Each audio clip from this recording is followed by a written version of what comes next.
Mesdames et messieurs, bonjour. Merci d'avoir choisi RTI 1 pour vous informer sur la Côte d'Ivoire et sur le monde. La gare routière n'est pas une poubelle, il faut la maintenir propre. C'est un message de l'ANAGED, l'Agence nationale de gestion des déchets, qui a procédé hier au lancement d'une campagne de sensibilisation spéciale dénommée « Propreté des gares routières ». Reportage à voir dans une dizaine de minutes. Je vous amènerai au Burkina Faso dans cette édition. Au pays des hommes intègres, nous irons à la rencontre d'un paysan, Yacouba Savadogo, qui a réalisé un exploit. Il a fait pousser une forêt de 40 hectares en plein désert. Comment? Vous le saurez en fin de journal dans notre sujet Vie d'ici de ce dimanche. Après 2 ans de retard et 3 reports, les bureaux sont ouverts depuis le début de matinée en République démocratique du Congo, où plus de 39 millions d'électeurs sont appelés notamment à désigner un successeur à Joseph Kabila. 3 candidats font figure de poids lourd: Emmanuel Ramazani Chadari, Martin Fayulu et Félix Tshisekedi. Changing Together, changeons ensemble. Voilà le thème de la COP24, la 24e conférence des parties à la Convention cadre des Nations Unies sur les changements climatiques qui s'est tenue du 2 au 15 décembre dernier à Katowice en Pologne. À travers cette COP24, le monde entier s'est fixé comme objectif de développer des outils opérationnels pour concrétiser les différents axes retenus dans l'accord de Paris sur le climat. En tant que pays parti à la Convention cadre des Nations Unies sur les changements climatique, la Côte d'Ivoire a participé activement à la COP24 de Katowice avec une délégation constituée de l'ensemble des parties prenantes. Quel est le bilan des acquis de la Côte d'Ivoire à cette COP24 en Pologne? Quelles étaient les attentes du pays? Et ces attentes ont-elles été satisfaites? Et c'est pour répondre à ces questions que le ministère de l'Environnement a dépêché sur notre plateau Dr Asamoah Eric Michel, le directeur de la lutte contre les changements climatiques et point focal national de la Convention cadre des Nations Unies sur les changements climatiques. Bonjour docteur. Bonjour monsieur Diaby. Merci d'avoir accepté notre invitation. C'est un plaisir aussi. On se retrouve tout à l'heure dans le cadre du magazine du dimanche. Merci. C'est dans une demi-heure.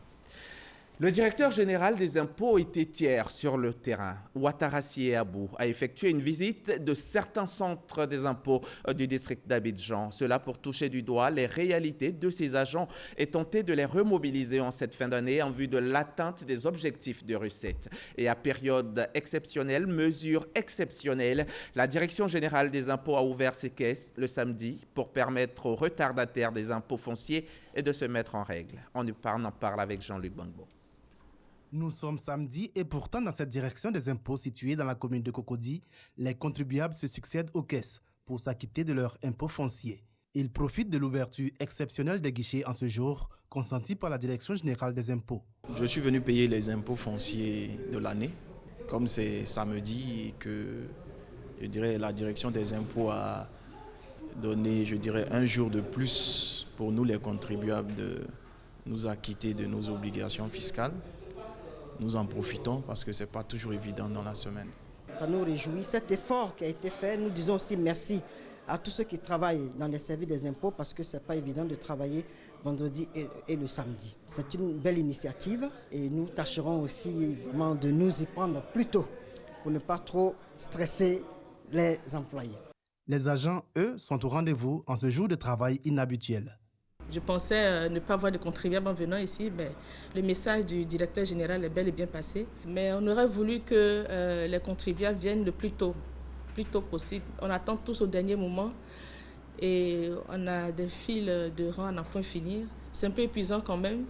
En vue de remobiliser ces troupes et toucher du doigt leur réalité en cette fin d'année, le directeur général des impôts, initiateur de cette ouverture exceptionnelle des guichets, a entrepris une visite à ses agents.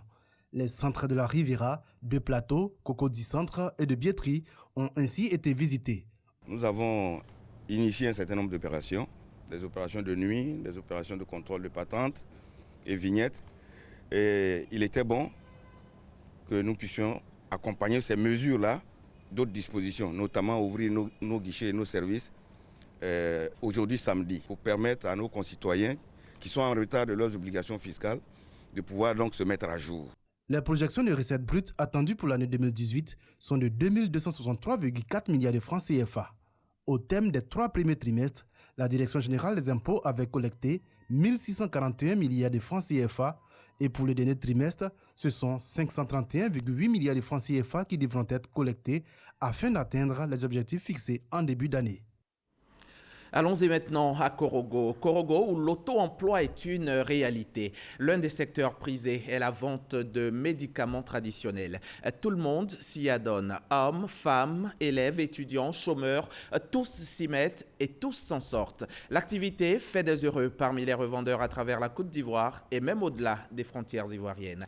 La vente de médicaments traditionnels à Korogo, incursion dans ce secteur pourvoyeur d'emploi avec notre reporter Soro Corona. Korogo, quartier sinistré. Derrière ce bâtiment se cache une fabrique de médicaments traditionnels. Plus de 200 personnes y travaillent. Parmi eux, Abou, élève en classe de terminale. Il exerce ici depuis la classe de 4e. Quand je vais à l'école, le jour, les congés, je viens me débrouiller ici pour pouvoir payer mes fournitures. Bon, ça fait au moins 6 ans que je suis dans ce travail. Pour ces élèves et étudiants, pas de tâches particulières. Dans cette fabrique artisanale de médicaments, tous participent de jour comme de nuit au conditionnement, à l'étiquetage, à la mise en carton des produits et au chargement des camions de distribution. Je travaille ici depuis 2014. Présentement, nous sommes en vacances, donc je travaille ici parce que c'est un travail qui nourrit son homme. Comme ces élèves et étudiants, des veuves aujourd'hui autonomes grâce à cette usine artisanale. Une façon pour le promoteur d'accompagner la politique nationale de l'emploi. Je suis célibataire. Bon, le commerce, c'est pas trop ça. J'ai un frère qui m'a conseillé, avec mes petites difficultés, il m'a conseillé de vendre le médicament. Je m'en sors facilement. Après le décès de mon mari, quand je suis venue, par la grâce de Dieu, j'arrive à scolariser mes enfants, payer le loyer, manger. L'État ne peut pas tout faire et l'État ne peut pas passer porte en porte pour aller donner l'argent à chacun d'entre nous parce qu'on est ivoirien. Chacun doit faire un peu. Et celui que tu peux aider, il faut l'aider. Accompagner la politique nationale de l'emploi, Ouattara Diakariga n'attend pas s'arrêter en si bon chemin. Son projet, étendre sa chaîne de distribution à l'ensemble du pays, mais avec les jeunes. Je compte installer des jeunes, mais je ne peux pas jouer tous les rôles moi-même. J'ai fait indépendant. Chacun peut prendre, aller faire son affaire pour pouvoir gagner un peu et pouvoir se dépanner lui-même. 60 à 80 000 francs CFA, c'est le revenu mensuel des acteurs intervenants dans la filière des médicaments traditionnels Made in Korogo par Ouattara Diakariga, de quoi subvenir à tout le moins à ses besoins primaires.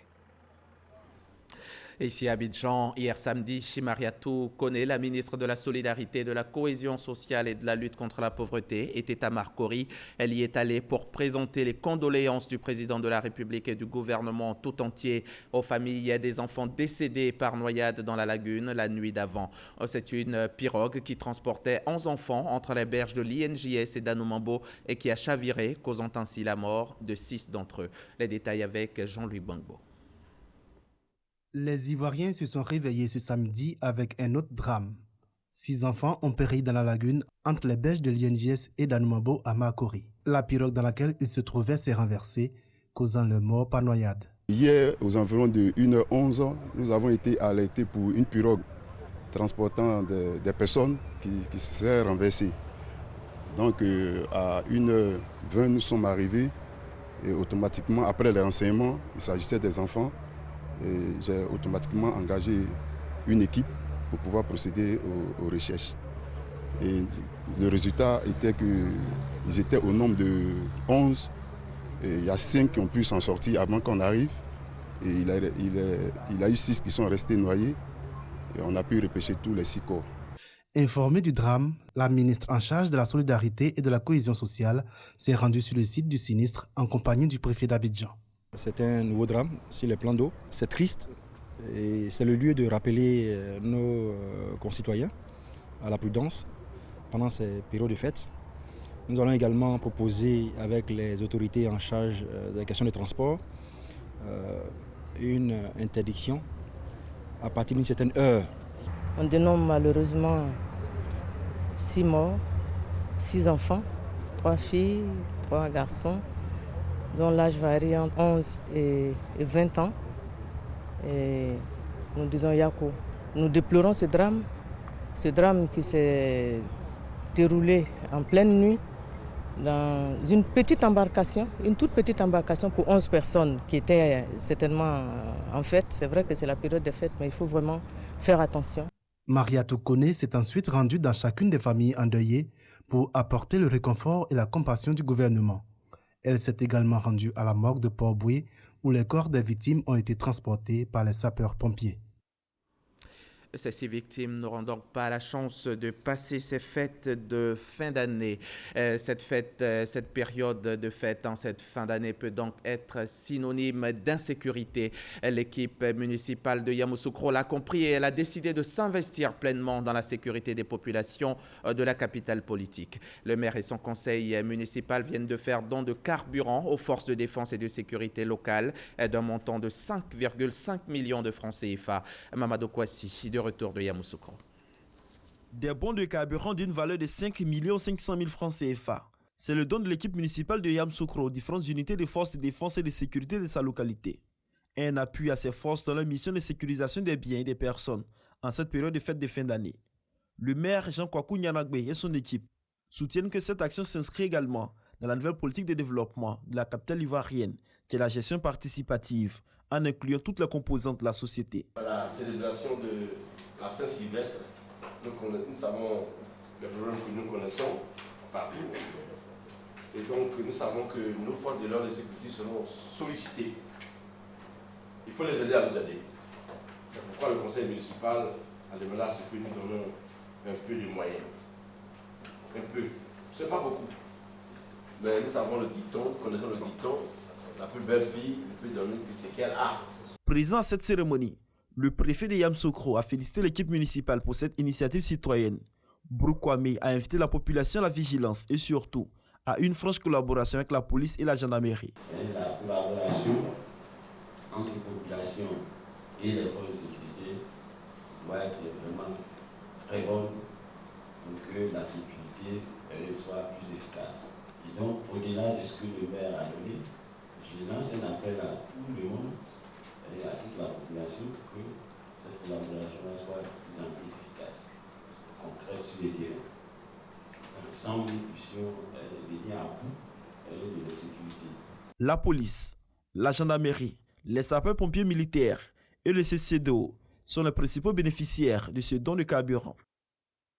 Je vous amène à présent à Treichville. Hier soir, au Palais de la Culture, c'était la folie du rire. Bonjour 2019. Comme chaque année, les spectateurs ont fait nombreux le déplacement pour décompresser, sourire, rire à gorge déployée et ils n'ont pas du tout boudé leur plaisir. Leurs humoristes préférés étaient dans la place, la bonne humeur aussi.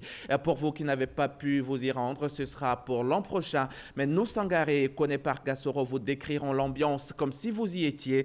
Ce sera pour ce soir dans le 20h. On en vient maintenant à l'immigration clandestine qui est considérée comme un fléau par les gouvernants d'Afrique noire. D'où le film Aventura du réalisateur ivoirien Bernard Boli pour sensibiliser les populations sur les dangers qu'encourent ces nombreux jeunes qui font le choix de l'aventure mais qui y vont par la voie illégale. Aventura, c'est donc un rêve, un film où rêve, désespoir, drame et trahison font bon ménage. David Soyo, Herman Guivet. Rejoindre l'Occident à tout prix, peu importe les conséquences qui en découlent, enlèvement, trafic d'êtres humains, noyade en haute mer. Le film Aventura du producteur-réalisateur ivoirien Bernard Bouékré-Boli retrace le parcours de ces aventuriers africains qui aspirent à un lendemain meilleur, sous d'autres cieux.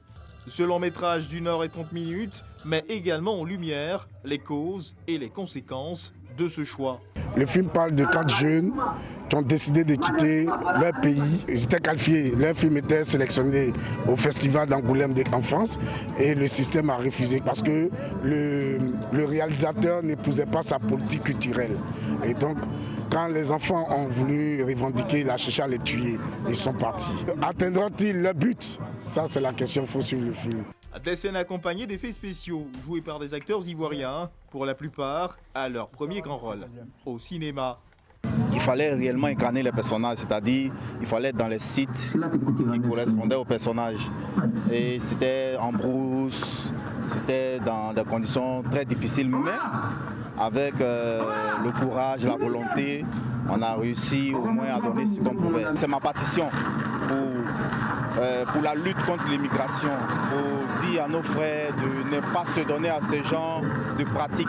Ce film, qui montre la réalité vécue par les aventuriers clandestins, semble bien apprécié par les téléspectateurs. Souvent, on nous promet que l'Eldorado, c'est en Europe, mais ici en Afrique, on pourra s'en sortir si on investit dans certaines activités, quoi. Parce que quand tu vas passer sur la mer et haute, tu peux trouver la mort en allant. Donc la solution, c'est de rester chez nous, au pays. Tourné dans 4 localités de la Côte d'Ivoire, avec un mélange d'acteurs ivoiriens et français, Aventuraz se veut un film d'éveil de conscience et de changement de mentalité de la jeunesse africaine, et celle de la Côte d'Ivoire en particulier.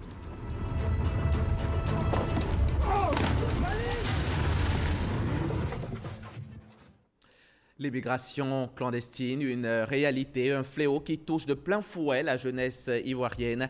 C'est d'ailleurs le thème principal abordé cette année au Tchologo Festival, ce rendez-vous culturel qui réunit les ressortissants de la région du Tchologo et leurs invités autour d'un idéal commun, le développement. Kader Sogodogo de la station régionale RTI Boaké.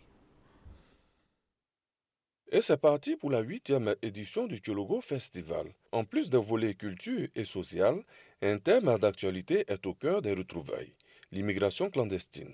Le Tchologo Festival s'invite dans la lutte contre ce phénomène. Nous avons décidé cette année de voir avec la promotion de nos valeurs culturelles, de notre patrimoine touristique, comment nous pouvons venir en aide à tout ce qui est action menée déjà au niveau gouvernemental pour pouvoir aider nos populations et prévenir le fléau de l'immigration clandestine.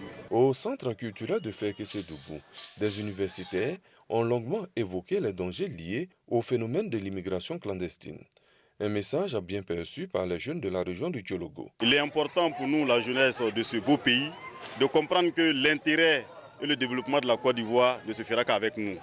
Alors, à travers les différents conférenciers qui nous ont démontré l'importance de rester dans notre beau pays qui est la Côte d'Ivoire et de vraiment prendre ce message-là à cœur et de travailler à cela. L'initiateur du Tchologo Festival, Guillaume Soro, président de l'Assemblée nationale, était représenté au lancement de la 8e édition par le député de Séguéla. Il salue un festival qui gagne en maturité. Permettre autour d'un événement que les fils et les filles d'une région se rencontrent, n'est-ce pas, dans la région, débattre des questions de développement, n'est-ce pas, de cette région-là est essentiel. C'est vraiment important. Et le fait d'avoir cette initiative-là est vraiment louable. Le Tchologo Festival, c'est aussi la découverte de sites anciens. Faisons connaissance avec le Dianouma, au quartier Zendel de Fekese-Dougou. Ce lieu est un lieu sacré. Et c'est un lieu que tout enfant autochtone de Feke, pas autochtone de Feke, qui rentre dans la ville de Feke, doit se dire que Diama est un lieu sacré de la ville de Feke et qu'il doit respecter les coutumes que la ville de Feke, de Fekesi demande. Ouangolo-Dougou et Kong seront également visités par le Tchologo Festival, dont le point culminant cette année est un concert géant avec l'artiste Fali Ipupa, offert gracieusement par le président de l'Assemblée nationale avec un feu d'artifice. Autre lieu, autre festival, mais toujours le même sujet important de la migration. Comme il est de coutume, depuis 2 ans, un festival culturel a lieu en marge du Festival du cinéma africain de Kourigba au Maroc pour traiter des droits des détenus immigrés. Et cette année, un film a été projeté à la prison locale de Kourigba dans le but d'égayer les prisonniers immigrés. Et puis des intellectuels ont animé un colloque sur le cinéma africain et le droit des immigrés. Le reportage au Maroc de nos envoyés spéciaux Issa Yehour et Bema Ouattara.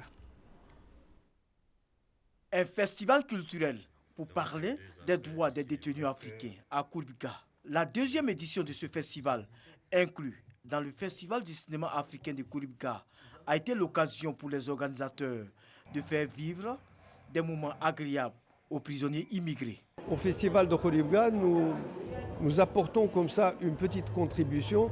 Nous savons bien qu'elle ne règle pas les problèmes personnels et psychologiques des gens qui sont derrière les murs. Mais si ça peut leur donner un petit rayon de soleil, comme ce petit rayon d'aujourd'hui, ben on se sentira heureux d'avoir servi à quelque chose. Un moment apprécié par les détenus. Quand on est départ avec ce festival, on a une information, un message qu'on est pris ici dans le festival. Quand quelqu'un a retour à son place, il va réfléchir avec ça. Ça aide dans la vie. Nous sommes avec des acteurs africains et on a reconnu les détenus comme les êtres humains. Parce que ce n'est pas facile d'être en prison. Mais aujourd'hui, nous sommes là, nous sommes dans un festival comme ça. C'est une grande chose parce qu'il y a des gens qui veulent être dans ce festival, mais ils ne sont pas là. Cette présence des festivaliers à la prison locale de Kouroubiga a donné lieu à l'animation d'un colloque sur le thème « Le cinéma africain et les droits de l'immigré ». On ne peut pas empêcher les gens de bouger.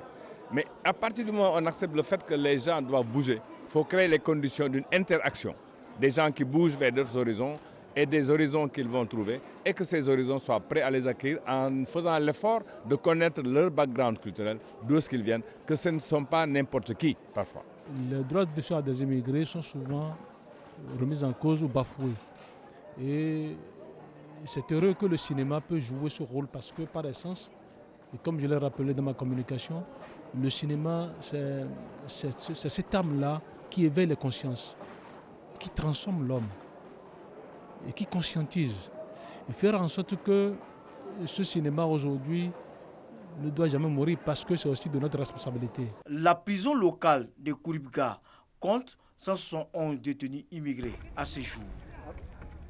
C'était au tour d'un repas d'adieu au ministère des Affaires étrangères que l'État de Côte d'Ivoire a honoré cette semaine l'ambassadeur du Soudan en Côte d'Ivoire, son Excellence Abdelwahad El-Saoui, le remerciant ainsi pour les activités de coopération qu'il a conduites durant sa mission. Le témoignage de Sorowo Djontele et Abdoulaye Kone. Avant son retour définitif au Soudan, Abdelwahad El-Saoui se vit offrir un dîner d'au revoir. Le désormais ex-ambassadeur du Soudan en Côte d'Ivoire a été élevé au rang de commandeur de l'ordre national. Au départ d'Abidjan, votre belle et accueillante capitale économique est aussi la fin de plusieurs décennies de carrière diplomatique. Les multiples rencontres entre son Excellence le Président Maréchal Omar el-Béchir et son frère, son Excellence le Président Hassan Ouattara, reflètent une convergence de vues à travers les valeurs africaines communes et une volonté politique partagée de renforcer les échanges et les consultations permanentes entre nos deux pays sur des questions bilatérales, continentales et internationales. La partie ivoirienne, représentée par le ministre du Tourisme, a souligné la qualité des rapports entre les deux pays avant d'entrevoir une augmentation des actions de coopération entre la Côte d'Ivoire et le Soudan. Cela fait donc 2 ans et 7 mois que vous avez partagé le quotidien des Ivoiriens. Monsieur l'ambassadeur, au moment où vous vous apprêtez à regagner le Soudan, votre pays, il faut toutefois reconnaître que les échanges économiques et commerciaux entre nos deux pays sont largement en deçà des énormes potentialités dont regorgent nos États. Nous devons accroître le volume des échanges entre nos deux pays. La coopération Côte d'Ivoire-Soudan au plan des échanges commerciaux chiffrés à 220 millions de francs CFA en 2016 s'est bonifiée en 2017 avec environ 1,780 milliard de francs CFA. 2 ans et 1 semaine après la fin constitutionnelle du mandat de Joseph Kabila, les électeurs congolais se rendent aux urnes ce dimanche. Et malgré le report des élections pour plus d'1 million de personnes à Beni, Botambo et Yumbi et la suppression de plus d'1 millier de bureaux à Kinshasa, la Commission électorale nationale indépendante a maintenu ce scrutin. Les bureaux de vote ont ouvert dans tout le pays depuis 5 heures du matin. 17 candidats sont en lice pour succéder donc à Joseph Kabila. Parmi eux, 3 font figure de poids lourd. Le candidat du pouvoir, Emmanuel Ramazani Chadari, et 2 opposants, Martin Fayoulou et Félix Tshisekedi. Les gares routières ne sont pas des poubelles. Elles doivent être maintenues propres. C'est un vœu cher à l'ANAGED, l'Agence nationale de gestion des déchets, qui a procédé hier au lancement d'une campagne. La campagne de sensibilisation spéciale dénommée Propreté des gares routières dans les communes de Koumassi, Adjamé et Trècheville en cette période de fête. Les précisions de Mostafa Diaby Sita et Issa Chonayeo. Rendre propre les gares routières d'Abidjan. Cet objectif a amené les responsables de l'Agence nationale de gestion des déchets L'ANAGED a initié en cette fin d'année une campagne de sensibilisation dans les gares routières d'Abidjan. La période des fêtes est une période de forte production de déchets, surtout au niveau des gares routières. Donc cette opération vise à sensibiliser les populations, surtout aux voyageurs, aux commerçants et aux transporteurs à la culture de la propriété.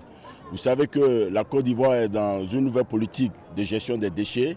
Et donc cette politique de gestion des déchets s'assimile forcément à la culture de la propriété. Donc le message que nous passons à la population, c'est surtout de ne pas considérer la rue comme une poubelle. Et surtout de pouvoir garder les ordures du départ jusqu'à l'arrivée. Pour mener à bien cette opération, des bénévoles mènent des actions sur le terrain. C'est le cas du jeune Dago qui a fait de la propriété du grand carrefour de Koumassi sa priorité.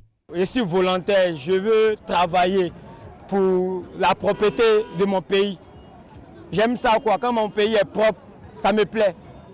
Voilà. En voyant les étrangers qui viennent dans nos pays, les présidents, quand le VGE est propre, bon, ça arrange tout le monde, la population, et ça montre un beau visage pour nos pays. De Koumassi à Djamé, en passant par Treichville, les messages sont les mêmes. Je vais à présent vous faire découvrir un fait impossible jusque-là, voire impensable. Et c'est au Burkina Faso que je vous emmène.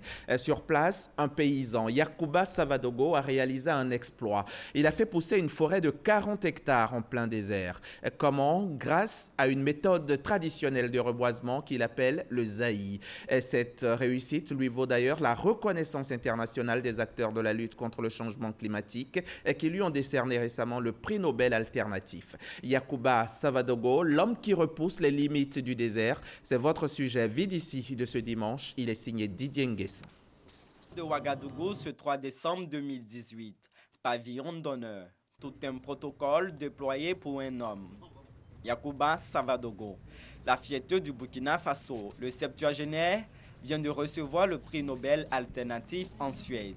Une distinction qui récompense son travail contre l'avancée du désert dans le nord du Burkina Faso. On ne perd pas en exploitant la terre. Donc c'est une invite à toute la population, surtout à la jeunesse actuelle, de continuer l'œuvre que nous avons commencée parce que l'Afrique y gagne et c'est un devoir pour nous de préserver les générations futures. Escorté à Kosiam, le palais présidentiel, le lauréat sera reçu dans la soirée par le président de la République. Nous nous rendons dans la ville de Ouaoudia, située à 180 km de Ouagadougou, dans la province de Yatenga, pour découvrir l'univers de Savadogo. À Gourga, son village natal, le prix honore toute la famille. Cette récompense vient s'ajouter à une série de prix décernés aux 4 coins du monde. Il a eu ça en Allemagne, voilà, lors d'une grande conférence sur la désertification. Ça, c'est en Italie, il a reçu ce prix. Alors, comme quoi l'homme qui fait tout son possible pour sauvegarder la nature. Dans cette région au sol aride, la température moyenne avoisine les 40 degrés à l'ombre. La pluie est rare et les outils de travail des paysans sont rudimentaires. Malgré cette austérité, Savadogo a réussi à faire pousser une forêt d'une 40aine d'hectares. Sa méthode, le zaï. La méthode zaï est une méthode qui consiste à creuser les trous des semis plus larges et plus profonds afin de retenir au maximum l'humidité pour mieux protéger les semis de la sécheresse, étant donné que les pluies sont irrégulières la plupart du temps. Méthode traditionnelle d'agroforesterie, le zaï permet de régénérer naturellement les végétaux. Le fumier organique rajouté dans ces trous attire les termites qui creusent des canalisations. De même, grâce à ce cordon de pierre, l'eau de pluie est conservée. Le sol est donc humide même pendant la période de sécheresse. Un travail qui fait des émules. Ce qui nous a beaucoup plus motivés, c'est l'endurance qu'il a eue. Depuis plus de 40 ans, imaginez-vous, il a eu la vision, et il s'est mis dedans, au moment où personne ne croyait. Et voilà, aujourd'hui, il est devenu une icône mondiale. Donc, nous sommes aussi dans une entreprise qui nous enseigne la persévérance.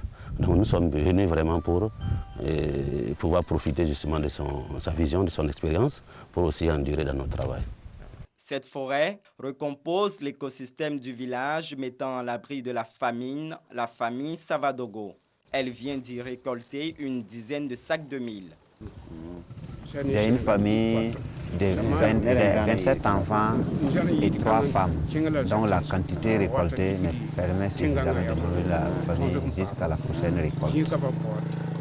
De la nourriture, les animaux aussi en trouvent en abondance. Lukman est l'un des fils de Savadogo. Formé en agroforesterie, il prépare la relève.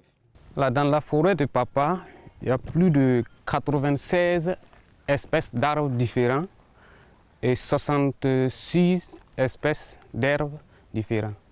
Et au niveau des arbres, il y a la famille des balanitacées, des combretacées, des mimosacées, des fabacées.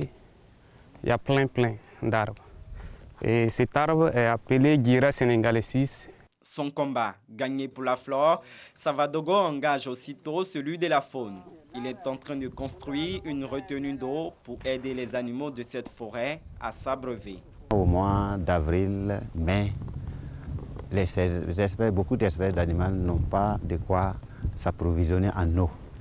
Ce qui fait que la plupart du temps, ils envahissent les habitations voisines, ce qui est un grand danger. Bon, Olivier a décidé, même s'il n'a pas les moyens conséquents, avec les moyens de bord qu'il a sur place, il va essayer de créer ça, même si c'est artisanalement, en tout pour pouvoir mieux résorber un peu les besoins d'eau. En 40 ans de travail, l'homme qui revêtit le désert a dompté son environnement. L'exemple d'une résilience à toute preuve.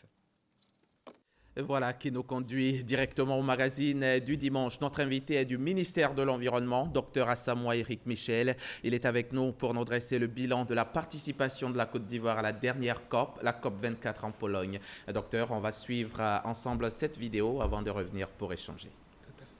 Le ministre de l'Environnement et du Développement durable face à la presse au stand de la Côte d'Ivoire à Katowice en Pologne.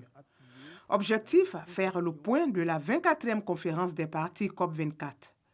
En tant que pays ayant adopté la Convention cadre des Nations Unies sur les changements climatiques, la Côte d'Ivoire a participé activement à cette rencontre internationale. Les attentes du pays sont nombreuses. Le renforcement des capacités de tous les acteurs, la mise en œuvre des initiatives d'envergure régionale, la mobilisation effective des ressources financières, l'approbation des projets soumis au niveau du Fonds vert pour le climat. Selon l'émissaire du gouvernement, la Côte d'Ivoire est rentrée de cette COP 24 avec de bonnes nouvelles. Nous avons eu beaucoup de rencontres avec divers partenaires techniques et financiers et nous repartons avec des promesses de financement, notamment pour le fonds climat, le fonds vert, NDC Partnership, qui sont disposés à apporter des financements à la Côte d'Ivoire pour appuyer sa contribution déterminée au niveau national. Des acquis certes, mais des difficultés subsistent dans l'opérationnalisation des projets de l'accord de Paris. Alors docteur, d'entrée de jeu, qu'est-ce que la COP ? Merci, M. Diaby, pour cette opportunité que vous nous donnez. Il faut savoir que la COP, c'est un acronyme anglais qui signifie Conference of Parties. En fait, c'est la conférence qui réunit tous les pays membres de la Convention cadre des Nations Unies sur les changements climatiques pour pouvoir décider finalement de comment lutter efficacement contre les changements climatiques. Il faut ajouter que la Convention cadre des Nations Unies sur les changements climatiques a été, on va dire, adoptée en 1992 lors du sommet de la Terre à Rio de Janeiro et elle est rentrée en vigueur en 1994. Depuis lors, les différentes COP se tiennent annuellement et la première COP a eu lieu en 1995 à Berlin et la dernière vient de se terminer à Katowice en Pologne en 2018. Katowice en Pologne, et puis on parle de changement climatique. Qu'est-ce qui cause les changements climatiques? Quelle en est l'origine? L'origine des changements climatiques, c'est essentiellement les gaz à effet de serre. Les gaz à effet de serre sont produits essentiellement des différentes activités que nous menons au quotidien dans tous nos secteurs. En l'occurrence, lorsqu'on produit de l'électricité, le secteur des transports, le secteur des ménages, lorsqu'on cuisine avec le charbon, avec le bois de chauffe, le secteur des industries, la foresterie, l'agriculture et même, on va dire, le secteur des déchets produisent bien entendu ces gaz à effet de serre. au niveau des gaz à effet de serre, on peut en citer quelques-uns qui sont très connus. Il y a le CO2, qui est le gaz carbonique ou dioxyde de carbone. Il y a le méthane et il y a également le protoxyde d'azote qui a pour formule chimique N2O. Donc voilà ce qu'on pourrait dire. Mais dites-nous, docteur, quelle est la contribution de l'Afrique dans ces émissions de gaz à effet de serre? Ce qu'il faut dire au niveau de la contribution de l'Afrique, c'est que l'Afrique contribue très peu aux émissions de gaz à effet de serre. Mais subit beaucoup. Tout à fait. En fait, l'Afrique contribue à hauteur de moins de 6% des émissions mondiales des gaz à effet de serre. Ce qui est, en Côte d'Ivoire plus particulièrement, on émet près de 0,1% de ces émissions de gaz à effet de serre. On contribue très peu. Mais néanmoins, lors de la COP 21 à Paris, tous les pays africains se sont engagés à réduire leurs émissions de gaz à effet de serre, y compris bien entendu la Côte d'Ivoire, qui s'est engagée à réduire ses émissions de gaz à effet de serre de 28% à l'horizon 2030. Et quand vous parlez de l'accord de Paris, qu'est-ce que vous pensez donc du retrait des États-Unis de cet accord-là? C'était en 2015, la COP 21. Ce qu'il faut savoir pour le retrait des États-Unis de l'accord de Paris, c'est que la Côte d'Ivoire a signé cet accord de Paris en avril 2016. Signature qui a été faite au siège des Nations Unies à New York par le président de la République, son Excellence Alassane Ouattara. Par la suite, cet accord de Paris a été ratifié par la Côte d'Ivoire en octobre 2016. Il en est de même pour les États-Unis. Donald Trump est arrivé au pouvoir et il a décidé de retirer les États-Unis de l'accord de Paris. Ce qu'il faut savoir, c'est qu'une fois qu'on ratifie l'accord de Paris, on a 3 ans avant de pouvoir manifester l'intérêt de sortir de l'accord de Paris. Et une fois que c'est le cas, il faut 1 an de préavis pour pouvoir sortir effectivement. Donc ça veut dire que si on décide de sortir de l'accord de Paris aujourd'hui, il nous faut 4 ans avant de sortir. Donc la décision de Donald Trump a effrayé plus d'un, à juste titre, mais il faut savoir qu'il y a eu des réactions et des signaux positifs ont été envoyés déjà au niveau même des États-Unis. Parce que les grands lobbying, les grands industriels ont décidé de toujours rester dans cet accord de Paris. Il y a également, on va dire, certains gouverneurs, en l'occurrence le gouverneur de Californie, de New York, qui a décidé de mener ce combat de lutte contre les changements climatiques en se tournant résolument vers les énergies renouvelables. Et à juste titre, il faut savoir que les énergies renouvelables pourraient produire plus de 12 fois plus d'emplois que finalement, on va dire, les emplois qui sont créés normalement aux États-Unis. Ce n'est pas que ces signaux positifs. En Europe également, l'Union européenne a décidé d'augmenter son ambition en décidant d'augmenter sa réduction même de ses émissions de gaz à effet de serre et également en contribuant financièrement à alimenter le Fonds vert climat. Mais avec tous les signaux positifs dont vous parlez, c'est-à-dire que les États-Unis ne se retireront pas finalement? En fait, il y a différentes manières de se retirer. Parce que les États-Unis, en fait, ce qu'il faut savoir, c'est que c'est le 2e pays le plus émetteur de gaz à effet de serre. Les États-Unis se sont engagés à réduire de 26% leurs émissions de gaz à effet de serre jusqu'à 2025. Et les États-Unis contribuent à hauteur de 18 à 20% du financement mondial de lutte contre les changements climatiques. Donc, ils peuvent, à juste titre, décider de ne plus réduire leurs émissions de gaz à effet de serre, ne plus décider d'alimenter finalement le Fonds vert pour le climat. Mais comme je vous l'ai dit tantôt, il y a des signaux positifs à travers non seulement certains États aux États-Unis et même en Europe et en Chine même qui ont décidé de renflouer les caisses pour pouvoir lutter efficacement contre ces changements climatiques. Alors, vous revenez de Katowice, c'est en Pologne où a eu lieu la COP 24. Quels étaient les enjeux de cette 24e conférence des parties? Il faut dire que lors de cette COP24, il y avait 4 grands dossiers qui étaient débattus. Il y a ce qu'on appelait le rulebook, qui est le livre d'opérationnalisation même des règles de mise en œuvre de l'accord de Paris. Il y a eu le dossier sur les pertes et préjudices. Il y a eu le dossier aussi sur le financement, parce qu'il s'agit bien entendu de beaucoup de financements qui sont en jeu. Et on a évoqué même 100 milliards de dollars qui doivent être mobilisés jusqu'à 2020. Donc c'est revenu bien entendu sur la table des discussions. Et enfin, ce qu'on appelait le dialogue de Talanoa. Le dialogue de Talanoa, c'est tout juste un thème fidjien qui a été institué lors de la COP 23 à Bonn pour pouvoir, on va dire, mettre en place un dialogue inclusif pour qu'on puisse prendre la contribution de tous les pays quant à leurs efforts de lutte contre les changements climatiques. Donc voici les 4 dossiers qui étaient vraiment à l'ordre du jour. Et sur les 4 dossiers, la question du financement est encore à discuter. Vous avez parlé de 100 milliards de dollars, c'est environ 50 000 milliards de francs CFA. Tout à fait.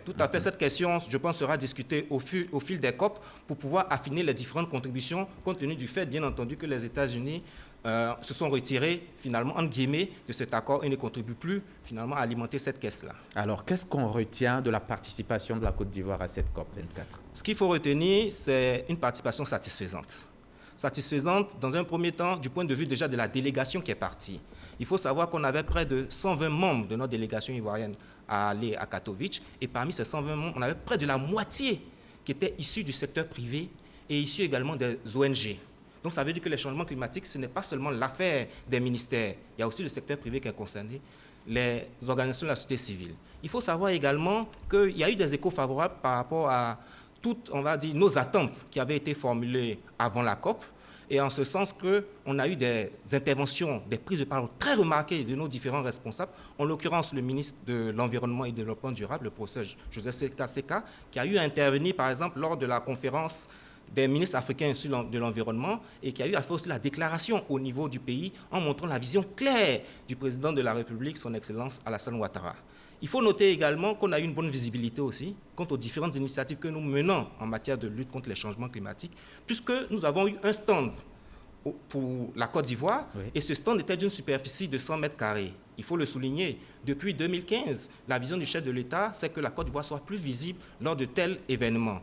Donc depuis 2015, la Côte d'Ivoire se dote d'un stand pour pouvoir manifester, bien entendu, tout son savoir-faire, toutes ces initiatives en matière de lutte contre les changements climatiques. Et cela a été vraiment très apprécié, à telle enseigne où il y a même eu des conférences qui ont été organisées, conférences, on va dire, supervisées par exemple, ou bien présentées par le ministre des Eaux et Forêts qui était présent. Il y a eu le ministre aussi de la Santé publique et de l'Hygiène publique qui était également présent. Et bien entendu, il y a eu les négociations où on a pu aboutir finalement à obtenir les règles d'opérationnalisation de cet accord de Paris. Sans oublier que la Côte d'Ivoire a obtenu un trophée de protection de l'environnement dans la région de l'Umoa qui a été décerné par une association des privés. Donc voici autant d'éléments qui permettent de justifier à juste titre que la participation de la Côte d'Ivoire a été très fructueuse. Revenons sur la négociation. Parlez-nous un petit peu, s'il s'agissait de quoi? Ce qu'il faut savoir, c'est que... Qu'est-ce qu'on a négocié sur place? Les négociations, c'est vraiment, on va dire, tous les textes qui entourent, on va dire, l'accord de Paris, c'est quelque chose vraiment de technique. Mais pour faire simple, on peut prendre deux analogies. C'est comme si l'accord de Paris, c'était une loi. Et puis, ce qu'on allait faire, c'était d'écrire les décrets d'application. Bon, je pense que ça parle plus aux juristes. Mais aux profanes, on pourrait dire, c'est comme si, M. Diaby, vous voulez, par exemple, que votre enfant aille à l'école l'année prochaine. Mais entre la décision d'aller à l'école et l'effectivité, il faut mettre en place un certain nombre d'indicateurs. En l'occurrence, dans quelle école il ira? Comment il va s'habiller? Comment il va payer les fournitures, la scolarité, le transport. Donc tous ces éléments-là constituent l'opérationnalisation même de la décision d'aller à l'école. Et c'est ce qu'on allait faire à Katowice. Ça n'a pas été facile. Figurez-vous que la COP devait se terminer le vendredi 14 décembre et compte tenu des différentes discussions, parce que c'est plus de 190 pays qui essaient d'avoir une position commune, on a dû finir le samedi 15 de manière exceptionnelle. Le lendemain. Donc voilà ce qu'on pourrait dire concernant le bilan. Et les attentes de la Côte d'Ivoire, c'était lesquelles? Il y avait 5 attentes qui étaient vraiment formulées et qui ont été, on va dire, qui ont été obtenues. En l'occurrence, il y avait la première attente, c'était le renforcement des capacités. Il faut dire qu'effectivement, on a eu gain de cause, puisqu'en participant déjà aux différents side events, on a pu se former, mais également, il y a des formations qui sont prévues à l'attention des parties prenantes nationales en Côte d'Ivoire, en l'occurrence sur, on va dire, les négociations, mais également sur comment calculer les émissions même de gaz à effet de serre. La deuxième attente, c'était au niveau, on va dire, des partenariats sud-sud et nord-sud. Pour cela, il y a eu plusieurs rencontres entre l'Union européenne et les pays ACP, comme on le dit. Il y a eu des rencontres avec le NDC Partnership et on a même signé une adhésion à un programme d'efficacité énergétique dans les bâtiments. Il faut souligner également que notre attente, c'était également de mettre en œuvre un certain nombre d'initiatives régionales pour lesquelles nous avons eu des appuis, par exemple de l'Institut mondial pour la croissance verte. On a eu des appuis également de la Coalition pour le climat et l'air pur, le Let's Africa, autant de partenaires techniques et financiers qui sont manifestés pour nous accompagner. Et enfin, je dirais, le volet financement. C'était notre attente aussi. Pour cela, ça a été vraiment le fer de lance de notre ministre, le professeur Joseph Seka, ministre de l'Environnement et du Développement durable, qui a eu à faire des rencontres B2B avec un certain nombre de partenaires techniques et financiers, dont les représentants du Fonds pour l'environnement mondial, les représentants du Fonds vert pour le climat, pour pouvoir discuter d'un projet qui nous tient à cœur, qui est le projet Agriculture zéro déforestation, pour lequel on a eu vraiment des assurances quant à l'aboutissement finalement de ce dossier pour un financement. Et nous allons terminer. Quelles sont maintenant les prochaines étapes? Les prochaines étapes, ce serait dans un premier temps de présenter ce bilan détaillé en Conseil des ministres. Ce bilan sera présenté bien entendu par le ministre de l'Environnement, au chef de l'État et à l'ensemble du gouvernement. Par la suite, à la fin du mois de janvier, il s'agira pour nous d'organiser un séminaire national pour pouvoir restituer de manière plus approfondie tout ce bilan que nous avons présenté ici sur ce plateau. Et enfin, il s'agira par exemple de préparer la COP25, parce que la COP25, il faut le dire, va se dérouler à Santiago, au Chili, du 11 au 22 novembre. Et cela, on doit le préparer. Et pour cela, il faut qu'on ait encore plus de visibilité de notre secteur privé, mais aussi de nos ONG par l'acquisition d'un stand. Merci. Je vous remercie. Merci, docteur. Docteur Assamoah Éric Michel, le directeur de la lutte contre les changements climatiques et point focal national de la Convention cadre des Nations Unies sur les changements climatiques. Merci d'avoir répondu à notre invitation. Vous étiez sur notre plateau pour nous dresser donc le bilan des acquis de la Côte d'Ivoire à la COP24 en Pologne. Ce journal est terminé. Merci de l'avoir suivi et à très bientôt sur la chaîne qui rassemble.